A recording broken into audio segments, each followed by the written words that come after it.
ঈদযাত্রা Sadarghat launch টার্মিনালে দেখা গেছে যাত্রীর ভিড়। শুক্রবার ছুটির দিনে প্রায় প্রতিটি লঞ্চ ছিল যাত্রীতে পরিপূর্ণ।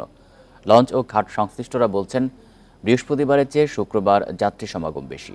এদিকে লঞ্চগুলো যাতে বেশি ভাড়া ও অতিরিক্ত যাত্রী না নিতে পারে সে বিষয়ে নজরদারি করছে বিআইডব্লিউটিএ। নগদের কাছে সব গ্রাহকই প্রিয়, তাই তো সারা দেশে ক্যাশ আউট চার্জ সবচেয়ে কম।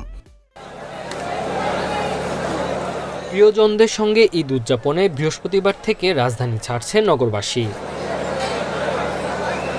শুক্রবার বিকেল থেকে রাজধানী সদরঘাট লঞ্চ টার্মিনালে যাত্রীর ভিড় দেখা গেছে। চাঁদপুর, বরিশাল, পিরোজপুর, বরগুনা ও ভোলা রুটের লঞ্চ ছিল যাত্রীতে পরিপূর্ণ।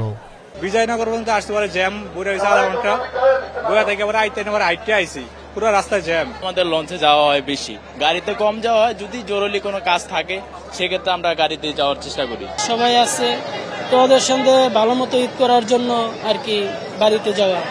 লঞ্চ মালিক ও শ্রমিকরা বলছেন, শুক্রবার যাত্রী বেড়েছে, তবে তাদের লক্ষ্যের চেয়ে কম। আর যাত্রীরা বলছেন, কোনো লঞ্চে কেবিন খালি নেই। একটু বেশি নাই, 400 টাকা ভাড়া নাই তো এইটা আর কি, ভাড়াটা একটু বেশি। আজকে মাশাআল্লাহ ভালো আশানুরূপ আছে, বাকি আল্লাহর ইচ্ছা। এখন লঞ্চের তো এমনি ব্যবসা খারাপ, তো ঈদ উপলক্ষে যাত্রী খারাপ না ভালোই।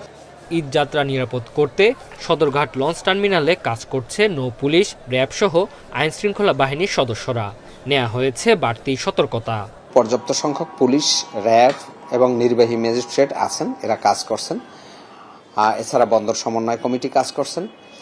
আর যাতে অতিরিক্ত যাত্রী না উঠতে পারে সেটা লক্ষ্য রাখা হচ্ছে। যাত্রী অতিরিক্ত হওয়ার আগেই লঞ্চটা ছাড়ানোর ব্যবস্থা করা হচ্ছে। অনাকাঙ্ক্ষিত ঘটনা এড়াতে প্রতিটি লঞ্চ নজরদারিতে রাখা হচ্ছে। পাশাপাশি বেশি ভাড়া আদায় ও অতিরিক্ত যাত্রী যাতে নিতে না পারে সতর্ক করছে কর্তৃপক্ষ।